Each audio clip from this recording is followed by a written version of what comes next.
Right now, somewhere in your body, a hormone is being released. You didn't ask for it.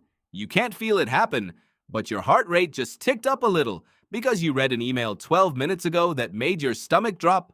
There was no lion, there was no cliff edge, just a subject line. But the real answer for why your body reacted that way is far stranger than stress.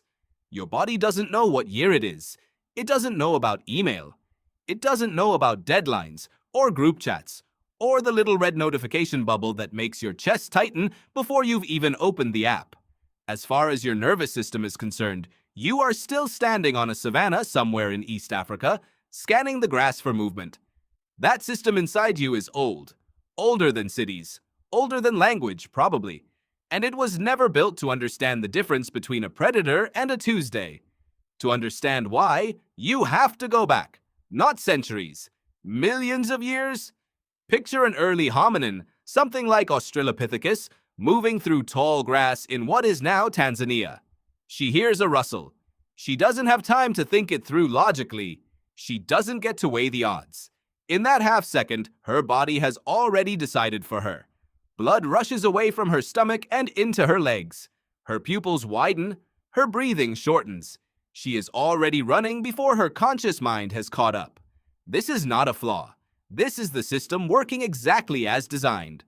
The physiologist Walter Cannon was the first to name this response clearly back in the early 20th century. He called it fight or flight, and he showed that under threat, the body redirects itself entirely towards survival. Digestion pauses. Immune activity dips. Every resource gets funneled toward one goal: get away or fight back. It's an old system, and it's a good one for the world it was built for. The problem is the world changed. The system didn't. Your amygdala, the small almond-shaped structure deep in your brain, is the alarm bell in this whole operation. It's fast. Faster than conscious thought. It doesn't wait for your prefrontal cortex, the slower, more reasonable part of your brain, to weigh in. It reacts first and explains later.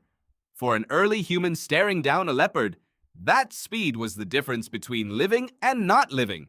But your amygdala still fires that same alarm for a passive-aggressive text message, for a red icon on your banking app, for the sound of your boss saying, "Do you have a minute?" It cannot tell the difference between a predator and a performance review. Here's where it gets stranger, though, because the ancient threat had an ending. The zebra runs from the lion. It either escapes or it doesn't. Either way, within minutes, it's over. The stress hormone floods through, gets used up by the sprint, and then it's gone.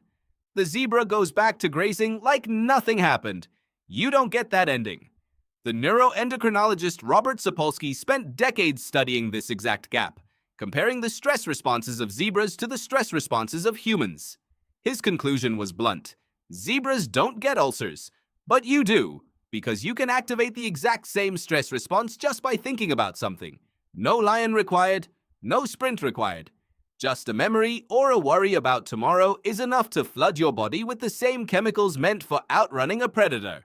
Your body cannot always tell if the threat is real or if it's imagined, if it's happening right now or if it happened 3 years ago and you're just replaying it in your head at 2 in the morning.